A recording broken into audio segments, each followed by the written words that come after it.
আন্তর্জাতিক রাজনীতির মানচিত্রে এই মুহূর্তে সবচেয়ে বড় স্ফুলিঙ্গ তৈরি হয়েছে এমন এক জায়গায় যাকে এতদিন পাকিস্তান তাদের নিজেদের কবজায় রেখে বুক ফুলিয়ে ঘুরে বেড়াতো। কিন্তু আজ সেই পাকিস্তান অধিকৃত কাশ্মীর বা পিওকের মাটি থেকে এমন এক প্রতিবাদের ঝড় উঠেছে যা শুধু ইসলামাবাদ প্রশাসনের ভিত কাঁপিয়ে দিচ্ছে না, বরং নতুন করে জল্পনা উস্কে দিয়েছে দক্ষিণ এশিয়ার ভূ রাজনীতিতে টানা 52 দিন ধরে চলা পাকিস্তান বিরোধী আগুনে উত্তাল হয়ে রয়েছে পিওকের রাস্তাঘাট। সাধারণ মানুষের এই ক্ষোভ নিছক কোনো ছোটোখাটো অভাব অভিযোগের আন্দোলন নয়, এটা সরাসরি পাকিস্তানের বৈষম্যমূলক শাসন ব্যবস্থার বিরুদ্ধে এক ঐতিহাসিক এবং রক্ত মাংসের বিদ্রোহ। আর এই বিশাল জনরোষের মাঝেই বিশ্বজুড়ে একটাই প্রশ্ন এখন সব থেকে বড় হয়ে দেখা দিয়েছে, তবে কি পাকিস্তান সরকারের এই চরম ব্যর্থতার সুযোগে দীর্ঘদিনের বঞ্চনা মেটাতে এবার ভারতের সঙ্গে যুক্ত হবার পথ খুঁজছে পিওকের সাধারণ মানুষ? ঘটনার শুরুটা একটু গভীরভাবে দেখলে বোঝা যাবে দীর্ঘদিন ধরে এই অঞ্চলের ওপর ইসলামাবাদ যেভাবে অর্থনৈতিক শোষণ, রাজনৈতিক দমনপীড়ন এবং নাগরিক অধিকার হরণ চালিয়ে গিয়েছে, তার বিরুদ্ধে Jammu Kashmir joint Awami action committee বা জেএএসির নেতৃত্বে মানুষ রাস্তায় নেমে এসেছে। প্রশাসনের সঙ্গে একের পর এক দফায় আলোচনা ভেস্তে যাবার পর সংকট এখন চরম আকার ধারণ করেছে। সম্প্রতি মুজফফরাবাদের উদ্দেশ্যে এক বিরাট পদযাত্রার ডাক দিয়ে রাওয়ালকোট চত্বরে যেভাবে লাখ লাখ মানুষ এসে সমবেত হয়েছেন তা অতীতে কদাচিৎ দেখা গিয়েছে। দীর্ঘ 52 দিন ধরে এই প্রতিবাদ কর্মসূচি একটুও ঝিমিয়ে পড়েনি, বরং প্রতিদিন এর তেজ বেড়েই চলেছে। বিক্ষোভকারীদের মূল দাবিগুলো অত্যন্ত স্পষ্ট। যাদের অন্যায়ভাবে বিনা দোষে আটক করা হয়েছে তাদের অবিলম্বে মুক্তি দিতে হবে। আন্দোলনকারীদের বিরুদ্ধে যত মিথ্যে পুলিশি মামলা চাপানো হয়েছে তা প্রত্যাহার করতে হবে এবং সাধারণ মানুষের পেটে ভাত এবং মাথায় ছাদ দেবার যে দাবি দীর্ঘদিন ধরে ঝুলে রয়েছে তা মেনে নিতে হবে। এই তীব্র আন্দোলনের কেন্দ্রবিন্দুতে এই মুহূর্তে রয়েছে রাওয়ালাকোট, যেখানে জেএএসির ব্যানারে যে লাগাতার অবস্থান ধর্মঘট চলছে তা গড়িয়ে চলেছে সপ্তাহের পর সপ্তাহ ধরে। পিওকের কোনায় কোনায় ছড়িয়ে থাকা সাধারণ মানুষের আজ দলমত নির্বিশেষে এই শিবিরে এসে যোগ দিচ্ছেন। মিরপুর থেকে একের পর এক গাড়ির বহর ছুটে আসছে এই বিক্ষোভের সংহতি জানাতে। সোশ্যাল মিডিয়ার পাতায় চোখ রাখলেই দেখা যাচ্ছে ডিজিটাল যুগে তরুণ প্রজন্ম কিভাবে এই আন্দোলনের ছবি লাইভ সম্প্রচার করছে, যেখানে উপচে পড়া জনসমুদ্রের উপস্থিতি স্পষ্ট জানান দিচ্ছে যে এই আন্দোলন আর কোনো বিচ্ছিন্ন ঘটনা নয়, এটা আজ জনসমুদ্রের রূপ নিয়েছে। আন্দোলনকে আরও বেশি জোরদার করতে জেএএসি খোলাখুলিভাবে মুজফফরাবাদ, পুঞ্চের স্থানীয় বাসিন্দা এবং এমনকি বিদেশে বসে থাকা প্রবাসী কাশ্মীরিদের কাছেও বিশেষ আবেদন জানিয়েছে এই গণসংহতি অভিযানে সামিল হবার জন্য। পরিস্থিতি কোন পর্যায়ে পৌঁছেছে তা বোঝাতে এটুকুই যথেষ্ট যে সাধারণ মানুষের দাবির প্রতি সংহতি জানিয়ে দাদিয়ালের ব্যবসায়ীরা নিজেদের দোকানপাট সম্পূর্ণ বন্ধ রাখার ঘোষণা করেছেন।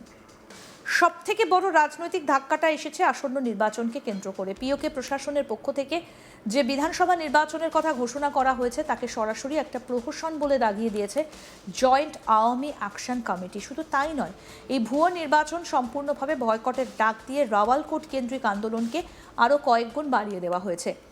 জেএএসির পরিষ্কার কথা, এই অঞ্চলের মানুষের বহু পুরনো সাংবিধানিক এবং রাজনৈতিক অসন্তোষ বছরের পর বছর ধরে সম্পূর্ণ অমীমাংসিত রেখে যদি হঠাৎ করে ভোটের নাটক সাজানো হয় তবে সেই নির্বাচনকে কোনোভাবেই বিশ্বাসযোগ্য বলে মেনে নেওয়া যায় না।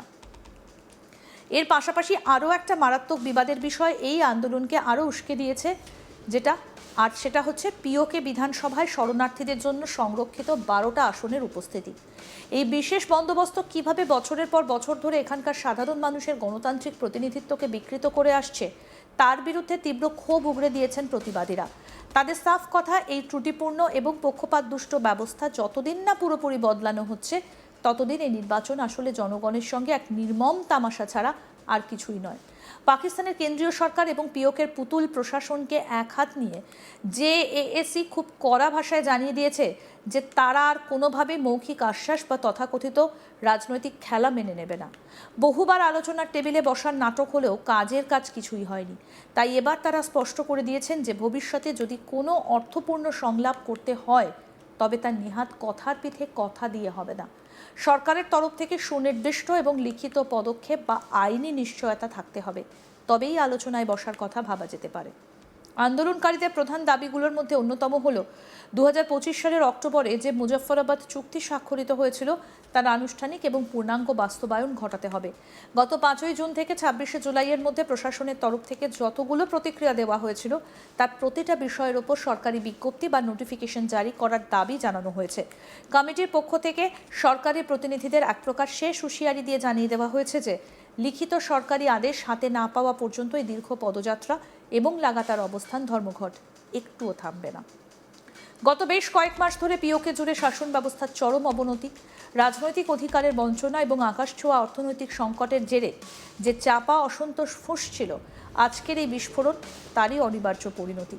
আর এই গোটা রাজনৈতিক অস্থিরতার ঠিক সামনে ত্রাতার ভূমিকায় অবতীর্ণ হয়েছে আওয়ামী অ্যাকশন কমিটি।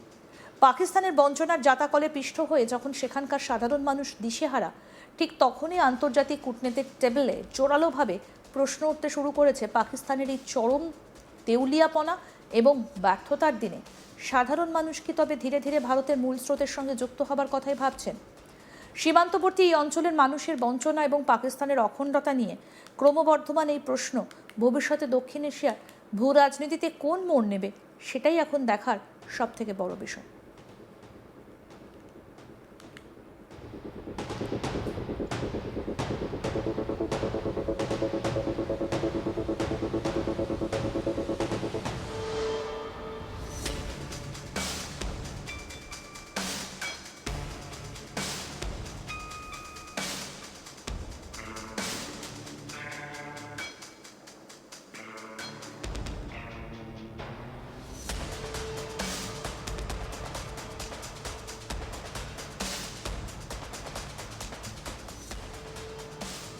চলতি বছরের 27তম কার্গিল বিজয় দিবসের মঞ্চ থেকে যা শোনা গেল সেটা কেবল অতীতের বীরগাথা স্মরণ করার আনুষ্ঠানিকতা ছিল না, এটা ছিল পরমাণু শক্তিধর এক রাষ্ট্রের পক্ষ থেকে প্রতিবেশী শত্রুকে দেওয়া এক অবর্ণনীয় এবং কড়া হুঁশিয়ারি।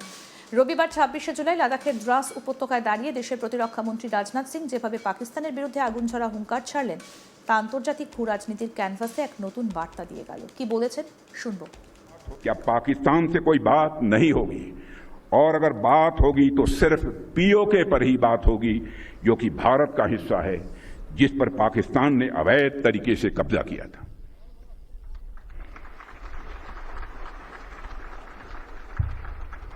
साथियों, पाकिस्तान ने इस समय आतंकवाद को अपनी सरकारी नीति का एक हिस्सा बना लिया है और वहां पर मिलिट्री और मिलिटेंट्स के बीच का फर्क पूरी तरह से समाप्त हो चुका है। वहां की सेना आतंकवादी संगठनों को संरक्षण ही नहीं देती है, उनके साथ मिलकर काम भी करती है।